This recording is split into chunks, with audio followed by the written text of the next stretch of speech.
அண்ணா IAS academy சாதனையாளர்களின் சங்கம். Welcome to Anna IAS academy. இந்த சீரீஸ்ல நம்ம என்ன பார்க்க போறோம்? இந்திய அரசியல் அமைப்பு, இந்திய பாலிட்டி அப்படின்னு சொல்லக்கூடிய டாபிக் தான் பார்க்குறோம். குரூப் 1, குரூப் 2, குரூப் 4 எந்த எக்ஸாமா இருந்தாலும் இந்திய பாலிட்டி, அதாவது இந்திய ஆட்சியல் என்ற டாபிக் மிக மிக முக்கியமான ஒரு டாபிக். இந்த முறை டிஎன்பிஎஸ்சி என்ன பண்ணியிருக்காங்க, தெளிவா அவங்களே சொல்லிட்டாங்க எந்தெந்த ஏரியால இருந்து எவ்வளவு கேள்வின்னு சொல்லிட்டு. அப்போ பாலிட்டியிலிருந்து எவ்வளவு வினாக்கள் அப்படின்னு நமக்கு நல்லாவே தெரியும். குரூப் 1 தேர்வா இருந்தா பாலிட்டியில மட்டும் 40 கேள்விகள் கேட்கிறாங்க. அதே குரூப் 2, குரூப் 4 இருந்துச்சுன்னா 15 கேள்விகள் கேட்கிறாங்க பாலிட்டியிலிருந்து. அதற்கான சிலபஸும் ரிவைஸ்டு பண்ணி கொடுத்துருக்காங்க. ஸோ அப்போ பாலிட்டி என்பது ரொம்ப ரொம்ப ஒரு முக்கியமான இந்த எக்ஸாம்ல முக்கியமான ஒரு பகுதியாக இருக்குது. அப்போ பாலிட்டி சிலபஸ் ஃபர்ஸ்ட் நம்ம டீகோட் பண்ண போறோம். டீகோட் பண்ணிட்டு இந்த சீரீஸ்ல டோட்டலாவே என்ன பண்ண போறோம்னா பாலிட்டியை கம்ப்ளீட்டா முடிச்சு கொடுக்க போறோம். இந்த சீரீஸ் யாருக்கு யூஸ்ஃபுல்லா இருக்கும் அப்படின்னா குரூப் 2, குரூப் 1, குரூப் 2, குரூப் 4 இதை படிக்கிறவங்களுக்கு, இதை தாண்டி வேற எங்கெல்லாம் பாலிட்டி வருதோ அவங்க எல்லாருக்குமே இந்த சீரீஸ் ரொம்ப யூஸ்ஃபுல்லா இருக்கும். ஃபர்ஸ்ட் நம்ம பார்க்கலாம் இந்திய ஆட்சியல். ஓகேவா? 15 கேள்விகள் ஆல்ரெடி சொல்லியிருக்கோம். ஃபர்ஸ்ட் டாபிக் என்ன பார்க்கணும்னா இந்திய அரசியல் அமைப்பு. இந்திய அரசியல் அமைப்புல இந்த ஏரியா, இந்த ஒரு டாபிக்ல மட்டும் நம்ம பார்க்க வேண்டியது, என்னன்னா அரசியலமைப்பு எப்படி உருவாச்சு, அரசியலமைப்பு உருவாக்க என்னென்ன ஸ்டெப்ஸ், முயற்சிகள் எடுத்தாங்க, இந்திய அரசியலமைப்பு உருவாவதற்கு முன்னாடி வேற ஏதாவது சட்டங்கள் இந்தியாவில் இருந்ததா, இந்த எல்லாமே கவர் பண்ண போறோம். சிம்பிளா சொல்ல போனா 2 சாப்டர் இதுக்குள்ள நம்ம பார்க்க போறோம். ஒரு சாப்டரோட பேரு இந்திய அரசியலமைப்பு வரலாற்று பின்னணி, அடுத்தது இந்திய அரசியலமைப்பு உருவாக்கம். இந்த 2 சாப்டர் பார்த்து முடிக்கும் போது இந்த இந்திய அரசியலமைப்பு முடிச்சிடும். அப்போ அரசியலமைப்புனா என்ன, அரசியலமைப்பு எப்படி உருவாச்சு, அந்த மாதிரியான விஷயங்கள்லாம் இதுல வந்துடும். இதான் முதல் டாபிக்கா கொடுத்துருக்காங்க. ரெண்டாவது நம்ம என்ன பண்ணோம், நேர முகவரிக்கு போகாம அரசியலமைப்பின் முக்கிய கூறுகள் இருக்கு இல்லையா, அந்த டாபிக் போயிடலாம்.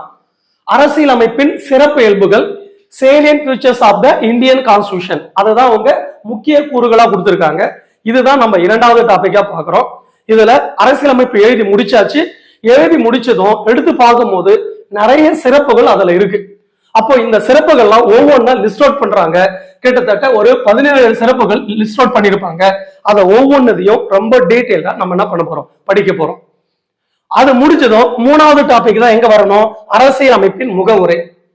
அரசியலமைப்போட முகவுரை என்றது அரசியலமைப்போட ஒரு நுழைவாயில் மாதிரி, அரசியலமைப்போட அறிமுகம் மாதிரி. பெரும்பாலான நாடுகள்ல அரசியலமைப்புல முகவுரை இருக்கும். அந்த முகவுரை படிச்சாவே அது என்ன மாதிரி நாடு நம்ம தெரிஞ்சுக்கலாம். அப்போ முகவுரை நம்ம மூணாவது டாபிக்கா பார்க்க போறோம். அதுக்கு அடுத்து என்ன டாபிக் இருக்குன்னா ஒன்றியம், மாநிலம் மற்றும் யூனியன் பிரதேசங்கள். இது 4வது டாபிக். அது என்ன ஒன்றியம், மாநிலங்கள், யூனியன் பிரதேசங்கள் அப்படின்னா இந்த இந்தியா என்ற ஒரு நாடு எப்படி உருவாக்கி இருக்காங்க, கூட்டாட்சி நாடா உருவாக்கி இருக்காங்களா இல்ல ஒன்றியமா உருவாக்கி இருக்காங்களா. தட் மீன்ஸ் மத்திய அரசு இருக்கு இல்லையா, அதுதான் ஒன்றியம். அதுக்கப்புறமா இந்தியால நிறைய மாநிலங்கள் இருக்கு, அதுக்கப்புறம் நிறைய யூனியன் பிரதேசங்கள் இருக்கு. 1950 இன்னைக்கு இருக்கிற மாதிரி மாநிலங்கள் இல்ல, யூனியன் பிரதேசம் இன்னைக்கு இருக்கிற மாதிரி இல்ல. அதுக்கப்புறம் கொஞ்சம் கொஞ்சமா இருக்கு, மாநிலங்கள் உருவாகுது, மொழிவாரி மாநிலங்கள் உருவாகி பிறகு ஒவ்வொரு குறிப்பிட்ட பீரியட்லயும் மாநிலங்கள் நிறைய உருவாகி இன்னைக்கு 28 மாநிலங்கள் இருக்கு, 8 யூனியன் பிரதேசங்கள் இருக்கு. அந்த மாநிலங்கள் எப்படி உருவாச்சு, யூனியன் பிரதேசங்கள் எப்படி உருவாச்சு, யாருக்கு அதிகாரம் இருக்கு அதை உருவாக்க, மாநிலத்தோட பெயர் எப்படி மாற்ற செய்யலாம், அது போன்ற அனைத்து தகவல்களும் எங்க பார்க்க போறோம் அப்படின்னா ஒன்றியம், மாநிலங்கள் மற்றும் யூனியன் பிரதேசங்கள், இந்த டாபிக்ல பார்க்க போறோம். அதான் இங்க சொல்லியிருக்காங்க. அதுக்கு அடுத்தது குடியுரிமை. இது நிலப்பரப்பு பத்தி பேசுது. அதுக்கு அடுத்தது என்னது, குடியுரிமை. நம்ம இந்திய நிலப்பரப்புல யார் இருப்பா, இந்திய மக்கள் இருப்பாங்க. அப்போ குடியுரிமை என்றால் என்ன, குடியுரிமை இந்தியாவில ஒற்றை குடியுரிமையா இரட்டை குடியுரிமையா, இந்த குடியுரிமை என்ற கான்செப்ட் எங்க இருந்து எடுத்தோம், ஆரம்பத்துல குடியுரிமை என்ன மாதிரி வழங்கினாங்க, இப்போ குடியுரிமை யார் வழங்குறாங்க, எத்தனை வழிகளில் குடியுரிமை பெறலாம், எத்தனை வழிகளை இழக்கலாம், அந்த அனைத்து தகவல்களும் ஓகேங்களா இந்த குடியுரிமையில பார்க்க போறோம். அது மட்டும் இல்லாம ரீசெண்டா 2019 திருத்தின குடியுரிமை திருத்த சட்டம், அதை முதற்கொண்டு இந்த ஏரியாவில் கவர் பண்ண போறோம். குடியுரிமை முடிச்சதும் அதுக்கு அடுத்தது அடிப்படை உரிமைகள். நமக்கு தெரியும் பகுதி 3ல இருக்கும் அடிப்படை உரிமைகள். சோ ஒரு நாட்டுல ரொம்ப ரொம்ப மக்களுக்கு முக்கியமான உரிமைகள்னா அடிப்படை உரிமைகள் தான். அது கான்ஸ்டிடியூஷனே வாங்கியிருக்கு. அடிப்படை உரிமைகள் நம்ம அமெரிக்கால இருந்து எடுத்துருவோம், நம்ம எல்லாருக்குமே தெரியும். அடிப்படை உரிமைகள் ஆரம்பத்துல 7 இருந்தது, 7 வகையான அடிப்படை உரிமைகள், பின்னாடி 6 அடிப்படை உரிமைகளா மாத்தி இருக்காங்க. அப்போ அடிப்படை உரிமைகள் என்னென்ன இருக்கு, அது எத்தனை வகை, அது அதை பத்தி டீட்டெயிலா அந்த ஏரியாவில பார்க்கலாம். அதுக்கு அடுத்து வந்தீங்க அப்படின்னா, அது முடிச்சது அடிப்படை உரிமைகள் முடிச்சதும் அரசின் வழிகாட்டும், அதாவது அரசின் நெறிமுறை கோட்பாடுகள் சொல்றாங்களா, அரசுக்கு வழிகாட்டும் நெறிமுறை கோட்பாடுகள், இந்த டாபிக் பார்க்கலாம். பகுதி 4ல இருக்கும். அடிப்படை உரிமைகளும் அரசின் வழிகாட்டு நெறிமுறைகளும் அரசு செய்ய வேண்டியதுதான். இது கட்டாயம் செய்யணும், இது அப்படி இல்லை. இது ஜஸ்டிசபிள் நேச்சர், இது நான் ஜஸ்டிசபிள் நேச்சர். தீர்வு காணக்கூடிய உரிமை, தீர்வு காண முடியாத உரிமை சொல்லுவாங்க. இது ரெண்டுமே அரசோட உரிமைகள் தான். இது கட்டாயம் செய்யணும், இது கட்டாயம் செய்ய வேண்டிய அவசியம் இல்லை. சோ அப்போ இந்த அரசுக்கு அரசோட கடமைகளா இதை வச்சிருப்பாங்க. அந்த அப்படின்னு என்னன்ட்டு டீட்டெயிலா அதை பார்க்கலாம். அதை முடிஞ்சதும் பின்னாடி சேர்த்த அடிப்படை கடமைகள் பார்க்கிறோம். பகுதி 4, 7 சேர்த்திருப்பாங்க. அடிப்படை உரிமைகள் எப்படி அரசியலமைப்பு மக்களுக்கு வழங்குதோ அது போல மக்களும் நாட்டுக்கு என்ன பண்ணணும், இந்த அரசுக்கு சில கடமைகள் இருக்கு செய்ய வேண்டியது, அதை தான் இந்த இடத்துல சொல்லியிருக்காங்க. அப்போ அடிப்படை கடமைகள் பார்க்கணும். ஆரம்பத்துல இல்ல, பின்னாடிதான் அடிப்படை கடமைகள் இணைச்சிருப்பாங்க 42வது அமெண்ட்மெண்ட்ல. அந்த விஷயங்கள்லாம் படிக்க போறோம். அதை முடிச்சதும் அதுக்கு அடுத்த டாபிக் என்ன அப்படின்னா, நேரம் இங்க வந்துருங்க. ஒன்றிய நாடாளுமன்றம் இருக்கா, ஒன்றிய நிர்வாகம் இருக்கா, ஒன்றிய நாடாளுமன்றம் இருக்கா. இது ரெண்டும் ஒரு எதை குறிக்குதுன்னா மத்திய அரசை குறிக்குது. மத்திய அரசை தான் நம்ம ஒன்றிய அரசு அப்படின்னு சொல்றோம். மத்திய அரசு இருக்கு இல்லையா, அங்க மத்திய அரசு 3 பகுதிகளா பிரிப்பாங்க. மத்திய அரசோட நிர்வாகம், மத்திய அரசோட நாடாளுமன்றம், மத்திய அரசோட நீதித்துறை நம்ம தனியா பார்க்க போறதால 2 மட்டும் பார்க்கணும். மத்திய அரசோட நிர்வாகம், மத்திய அரசோட நாடாளுமன்றம். ஓகேங்களா. நிர்வாகத்துல யாரெல்லாம் வருவாங்க, குடியரசுத் தலைவர், துணை குடியரசுத் தலைவர், பிரதமர், அமைச்சரவை குழு, தலைமை வழக்கறிஞர். இந்த ஏரியா எல்லாம் பார்த்து முடிச்சா மத்திய அரசோட நிர்வாகம் ஓவர் ஆயிடும். அதுக்கு அடுத்தது மத்திய அரசோட நாடாளுமன்றம் பார்க்க போறோம். மத்தியில இந்தியா முழுவதும் சட்டம் இயற்றக்கூடிய அதிகாரம் யாருக்கு இருக்குன்னா நாடாளுமன்றம். பாராளுமன்றம், நாடாளுமன்றம் என்னாலும் சொல்லலாம், அதுக்கு எல்லாமே ஒரே மீனிங் தான் இருக்கும். அந்த நாடாளுமன்றம் எத்தனை அவைகளை கொண்டுள்ளது நமக்கு தெரியலையா, 2 அவைகளை கொண்டுள்ளது. அந்த 2 அவை பத்தி டீட்டெயிலா பார்த்துட்டு அங்க இருக்கிற உறுப்பினர்கள், அந்த நாடாளுமன்றத்தோட செயல்பாடுகள், இது எல்லாம் பார்த்து முடிக்கும் போது நாடாளுமன்றம் ஓவர் ஆயிடும், மத்திய அரசு கிட்டத்தட்ட எல்லாமே ஓவர் ஆயிடும். அதுக்கு அடுத்தது அதான் ஃபர்ஸ்ட் நம்ம இதுல சிலபஸ்ல ஒன்றிய நாடாளுமன்றம், ஒன்றிய நிர்வாகம், ஒன்றிய நாடாளுமன்றம் கொடுத்திருக்காங்க இல்லையா. ஃபர்ஸ்ட் நிர்வாகம் தான் பார்க்கிறோம், அப்புறம் தான் நாடாளுமன்றம். அதுக்கு அடுத்தது இது மத்திய அரசு முடிச்சதும் அடுத்து எங்க வரும், மாநில நிர்வாகம், மாநில சட்டமன்றம். ஓகேங்களா. அதாவது மாநிலத்துக்கு வந்தீங்க அப்படின்னா நிர்வாகம் இருக்கு மாநிலத்துல, எக்ஸிகியூட்டிவ் அப்படின்னு சொல்லுவாங்க இல்லையா. அதுல யாரு, ஆளுநர், முதலமைச்சர், அமைச்சரவை குழு, தலைமை வழக்கறிஞர். ஓகேங்களா. இதை பார்த்து முடிச்சதும் மாநிலத்துல சட்டமன்றம், மேலவை, கீழவை. தமிழ்நாட்டுல ஒரே அவை, கீழவை மட்டும்தான் இருக்கு, அது மட்டும்தான் பார்க்கணுமா, அப்படி இல்லை. சட்டமன்றம் போது 2மே நம்ம பார்க்கணும், ஏன்னா கான்ஸ்டிடியூஷன் 2மே தான் கொடுத்துருக்கு. அப்ப 2 அவை பத்தி தெரிஞ்சுக்கிட்டு அதனுடைய செயல்பாடுகளை தெரிஞ்சுக்கிட்டா மாநில அரசு ஓவர். அப்ப மத்திய அரசு, மாநில அரசு முடிக்கிறோமா, முடிச்சதும் அதுக்கு அடுத்து வாங்க உள்ளாட்சி அமைப்புகள். ஆக்சுவலி இதுல என்னன்னா ஒன்றிய நிர்வாகம், ஒன்றிய நாடாளுமன்றம் படிக்கும் பாத்தீங்களா, இதை படிச்சாவே கிட்டத்தட்ட ஒரு சிலபஸ்ல 60% நம்ம கவர் பண்ண மாதிரி. மீதி இருக்கிறதுல 40% ஏரியா தான். ஆனா அது குறிப்பா மத்திய அரசு தான் அதிகமான டைம் எடுக்கும், பிளஸ் அதிகமான நம்ம ரொம்ப இன்டெப்தா படிக்க வேண்டிய இடம் இதுதான். அதுக்கு அடுத்தது வாங்க உள்ளாட்சி அமைப்புகள். இப்போ மத்திய அரசு அது முடிஞ்சு மாநில அரசு பார்த்தோம், அதுக்கு கீழே இருக்கிற ஒரு அமைப்பு தான் என்னது, உள்ளாட்சி அரசாங்கம். அப்போ உள்ளாட்சி அமைப்புகள் நமக்கு தெரியல. உள்ளாட்சி அமைப்புகள் 2 வகைப்படும். ஒண்ணு பஞ்சாயத்து ராஜ், இன்னொன்னு நகர பஞ்சாயத்து. ஆனா இங்க பாருங்க, நகர பஞ்சாயத்து என்ற வார்த்தை கொடுத்திருக்க மாட்டாங்க, பஞ்சாயத்து ராஜ் மட்டும் தான் கொடுத்திருப்பாங்க. மீனிங் என்னன்னா உள்ளாட்சி அமைப்புகள் அப்படின்னா 2 வகை இருக்கு இல்லையா. வரலாற்று காலம் தொட்டு நம்ம அதை பார்க்க தான் போறோம். உள்ளாட்சி அமைப்புல 2ம் பார்க்கணும். என்னன்னா அதான் 73வது சட்ட திருத்தம் பஞ்சாயத்து ராஜ், 74வது சட்ட திருத்தம் முனிசிபாலிட்டி, நகர பஞ்சாயத்து. இருந்தாலும் சிலபஸ்ல எது கொடுத்திருக்காங்கன்னா பஞ்சாயத்து ராஜ் கொடுத்ததால கூடுதலா நம்ம பஞ்சாயத்து ராஜ் படிச்சுக்கிறது நல்லது. நகர பஞ்சாயத்து கேள்வி கேட்பாங்க, இருந்தாலும் பஞ்சாயத்து ராஜ் அதிக முக்கியத்துவம் கொடுத்து படிக்கணும். இதான் உள்ளாட்சி அமைப்பு.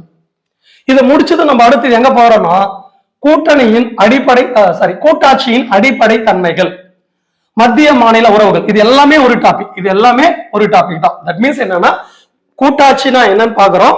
பிளஸ் கூட்டாட்சியோட நோக்கமே என்னன்னா, கூட்டாட்சினாவே ஒரு நாட்டுல 2க்கும் மேற்பட்ட அரசாங்கம் இருந்தாவே அது கூட்டாட்சி தான். இந்தியாவில் மத்திய அரசு இருக்கு, மாநில அரசுகள் இருக்கு. அப்போ இந்தியா கூட்டாட்சி நாடா, கூட்டாட்சி நாடு, முழுமையான கூட்டாட்சி நாடா, பகுதியளவு கூட்டாட்சி நாடான்னு நம்ம உள்ள படிக்கும் போது தெரிஞ்சுக்கலாம். அப்போ இந்தியாவோட கூட்டாட்சியின் அடிப்படை தன்மைகள் அதை பார்த்துட்டு மத்திய மாநில உறவுகள் இதை பார்த்து முடிச்சோம்னா ஓகேங்களா. ஆல்ரெடி மத்திய அரசு பார்த்திருக்கோம், ஆல்ரெடி மாநில அரசு பார்த்திருக்கோம். அதை முடிச்சுட்டு ரெண்டுக்கும் இடையில இருக்கிற இந்த ரிலேஷன்ஸ் பார்த்துட்டா இந்த ஏரியா இன்னும் முடிஞ்சிடும். அதுக்கு அடுத்தது போயிடலாமா? அதுக்கு அடுத்தது இந்திய தேர்தல் ஆணையம். ஓகேவா, தேர்தல் இந்தியாவில் தேர்தல் மட்டும் பார்க்கலாம். தேர்தல்ல இந்தியாவில் என்ன வகையான தேர்தல் இருக்கு, தேர்தல் ஆணையம் எப்படி நிறுவி இருக்கிறாங்க, மத்தியிலையும் மாநிலத்திலையும் தேர்தல் ஆணையங்கள் இருக்கு. அந்த தேர்தல் ஆணையத்தோட அமைப்பு, அதனுடைய அதிகாரங்கள், அதனுடைய செயல்பாடுகள் எல்லாம் இந்த ஏரியாவில் பார்க்க போறோம். அது இல்லாம அவங்க என்னென்ன தேர்தல் நடத்துறாங்க, இது எல்லாமே இந்த தேர்தல் என்ற டாபிக் பார்க்கணும். அதுக்கு அடுத்தது இந்திய நீதித்துறை அமைப்புகள். ஆக்சுவலி நம்ம மத்திய மாநில உறவுகள் முன்னாடியே நம்ம என்ன பார்க்கலாம்னா இந்த இந்தியன் ஜுடிஷியரி சிஸ்டம் இருக்கு இல்லையா, அந்த ஏரியா கவர் பண்ணிடலாம்.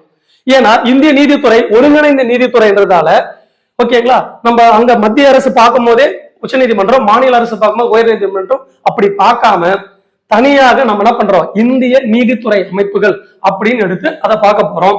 அதுல ஏற்கனவே சொன்ன மாதிரி ஒருங்கிணைந்து இருக்கு. என்னன்னா உச்ச நீதிமன்றம், உயர் நீதிமன்றங்கள், மாவட்ட நீதிமன்றங்கள், துணை நீதிமன்றங்கள் அல்லது கீழமை நீதிமன்றங்கள், இப்படி இந்த அடுக்கா இருக்கு. இதுல பெரும்பாலும் குரூப் 1 இருந்தாலும் சரி, குரூப் 4 இருந்தாலும் கேள்விகள் அதிகபட்சமா எந்த இடம் வரும் அப்படின்னா, அதாவது நீதித்துறை சார்ந்து உச்ச நீதிமன்றம், உயர் நீதிமன்றம் இந்த ஏரியாவிலே முடிச்சிடும். ரொம்ப ரேரா மாவட்ட நீதிமன்றம் கேட்பாங்க, கீழமை நீதிமன்றம் அவ்வளோ கேட்க மாட்டாங்க. இருந்தாலும் நம்ம அதை டீட்டெயில இந்த ஒருங்கிணைந்த நீதித்துறையை படிச்சிடலாம். அதை முடிச்சதும் நம்ம அடுத்தது வாங்க சட்டத்தின் ஆட்சி. சட்டத்தின் ஆட்சி அப்படின்னா ஒண்ணு இல்லை, இந்தியா எப்படி ஆட்சி செய்யறாங்க, சட்டத்தின்படி தான் ஆட்சி செய்யறாங்க, ரூல் ஆஃப் லா. அதனுடைய பொருள் நம்ம இடையில அங்கங்க படிக்கும் போதே நம்ம பார்த்துக்க போறோம். குறிப்பா அடிப்படை உரிமைகள்லாம் படிக்கும் போதே அதை பத்தி நம்ம பார்த்துக்க போறோம், தனியா பார்க்கணும்னு அவசியம் இல்லை. அதுக்கு அடுத்தது பொது வாழ்வில் ஊழல், ஊழல் தடுப்பு நடவடிக்கைகள், இது எல்லாம் சேர்த்து ஒரு டாபிக். பொது வாழ்வில் ஊழல் அது மட்டும் ஒரு டாபிக் இல்ல, பொது வாழ்வில் ஊழல், ஊழல் தடுப்பு நடவடிக்கைகள். அது என்ன பொது வாழ்வில் ஊழல்? இப்போ பொது வாழ்க்கையில யார் ஈடுபடுறா? ஃபர்ஸ்ட் வந்து பாத்தீங்கன்னா பொலிட்டிஷியன்ஸ் அப்படின்னா எம்பிஸ், எம்எல்ஏஸ், உள்ளாட்சி அமைப்பில் இருக்கிறவங்க, இவங்க எல்லாம் பொது வாழ்க்கையில் ஈடுபடுறாங்களா? இவங்க மட்டுமா ஈடுபடுறாங்க? இது இல்லாம ஒரு நாடு ரன் ஆகணும்னா அரசு அலுவலர்கள் ரொம்ப ரொம்ப முக்கியம். ஐஏஎஸ் அதிகாரிகள் இருந்து கீழே குரூப் 4 அதிகாரிகள் வரைக்கும் கண்டிப்பானது அரசு அலுவலர்கள் ரொம்ப ரொம்ப முக்கியம். இந்த அரசு அலுவலர்களும் எங்க பொது வாழ்க்கையில தான் ஈடுபட்டு இருக்காங்க. அப்போ பொலிட்டிஷியனா இருக்கட்டும், இந்த பக்கம் நிர்வாகத்தில் இருக்கிற கவர்மெண்ட் ஆபீசர்ஸா இருக்கட்டும், அரசு பொது வாழ்க்கையில ஈடுபடும் போது கண்டிப்பாக என்ன நினைப்பாங்க, ஊழல்ல ஈடுபடலாம் ஒரு சிலர் நினைக்கலாம் இல்லையா? அப்படி கரப்ஷன் நினைக்கும் போது, கரப்டட் ஆகும்போது சொசைட்டி கரப்டட் ஆகும். அப்போ அதை தடுப்பதற்காக அரசு நிறைய சட்டங்களை எடுத்துட்டு வந்திருக்காங்க. அந்த சட்டங்களை தான் இங்க பார்க்க போறோம். ஊழல் தடுப்பு நடவடிக்கைகள். அது என்ன ஊழல் தடுப்பு நடவடிக்கைகள்? ஊழல் தடுப்பு சட்டம் அப்படின்னு ஒண்ணு இருக்கு, 1988, 1988. அந்த சட்டத்தை பார்க்கலாம். அது இல்லாம ரொம்ப ரொம்ப முக்கியமா லோக்பால் மற்றும் லோக் ஆயுக்தா, இந்த 2 அமைப்புகளும் நம்ம பார்க்க போறோம். லோக்பால் மற்றும் லோக் ஆயுக்தா இதை பார்த்துட்டா இந்த பொது வாழ்வில் ஊழல் பண்ணாங்கன்னா அந்த ஊழல் தடுப்பு நடவடிக்கைகள் என்னென்ன இருக்குன்னா லோக்பால் மற்றும் லோக் ஆயுக்தா இருக்கு. மத்தியில லோக்பாலும் மாநிலங்கள்ல லோக் ஆயுக்தாவும் இருக்கு. இதன் மூலமா என்ன பண்ணுவாங்க, அந்த ஊழல் ஈடுபடுறவங்களை தண்டிப்பாங்க. அந்த 2 அமைப்பும் பார்க்கணும். அதுக்கடுத்து வாங்க தகவல் அறியும் உரிமை, ரைட் டு இன்ஃபர்மேஷன். தகவல் அறியும் உரிமையில அரசோட மக்களோட வரி பணங்களை தான் இந்த அரசே ரன் ஆகுது. அப்போ ஒரு ஸ்கீம் எது எடுத்துட்டு வந்தாலும், எந்த ஒரு திட்டங்கள் செயல்பாட்டுக்கு வந்தாலும் அது எந்த அளவுக்கு நடந்திருக்கு, எந்த அளவுக்கு செயல்பாட்டுல இருக்கு அப்படின்னு தெரிஞ்சுக்கக்கூடிய உரிமை யாருக்கு இருக்கு? ஒவ்வொரு குடிமகனுக்கும் இருக்கு. அதுதான் தகவல் அறியும் உரிமை. ஆரம்பத்துல இல்லைனாலும் நம்ம இடையில தான் வந்து தகவல் அறியும் உரிமை வருது.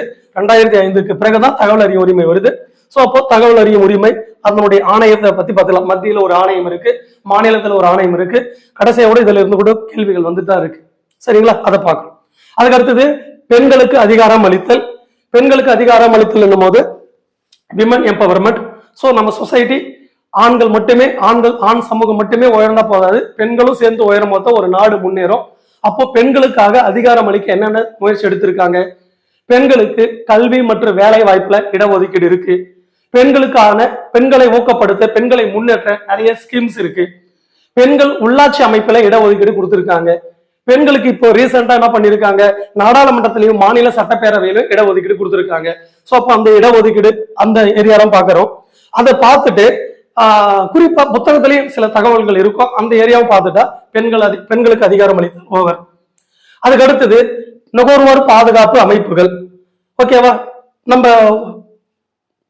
ஒவ்வொரு மனிதருமே, இந்தியாவில் இருக்கிற ஒவ்வொரு மனிதருமே, உலகத்தில் யாரா இருந்தாலும் சரி, எந்த நாட்டில் இருந்தாலும் சரி, ஒவ்வொரு மனிதரும் ஏதோ ஒரு வகையில ஒரு பொருளை வாங்கி அதை பயன்படுத்துறாங்க. அவங்க எல்லாருமே நுகர்வோர் தான். அப்போ நுகர்வோர்கள் அவங்களையும் பாதுகாக்கணும் இல்லையா? ஏன்னா தவறான பொருளை வாங்கிடுவாங்க, அதனால அவங்க பாதிப்படைவாங்க. அப்ப அவங்கள பாதுகாக்கிறதுக்காக தான் நுகர்வோர் பாதுகாப்பு சட்டம் 1986 வந்திருக்கு.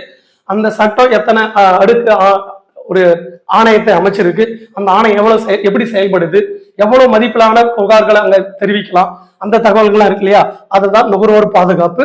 ஸோ கொஸ்டின்ஸ் பார்க்கும்போது ரொம்ப ரேரா வந்துகிட்டு தான் இருக்கு அந்த கேள்வி. அதுக்கு அடுத்தது வந்தீங்கன்னா மனித உரிமை சாசனம், ஹியூமன் ரைட்ஸ். அடிப்படை உரிமைகள் ஒரு சில நாடுகள் இருக்கும், ஒரு சில நாடுகள் இருக்காது. ஆனால் மனித உரிமைகள் அப்படி இல்லை. உலகத்துல எத்தனை நாடுகள் இருக்கோ அத்தனை நாடுகளில் இருக்க வேண்டிய ஒரு கான்செப்ட் எது அப்படின்னா மனித உரிமைகள். அந்த மனித உரிமைகள் மீறப்படலாம், அதை தடுக்கக்கூடிய ஆணையங்கள் இருக்கு. இந்தியாவில் பார்க்கும்போது தேசிய அளவுல ஒரு ஆணையமும் மாநில ஆணையங்களும் செயல்படுது. அந்த ஆணையங்கள் செயல்பாடுகள் எல்லாமே இந்த ஏரியாவில பார்க்க போறோம்.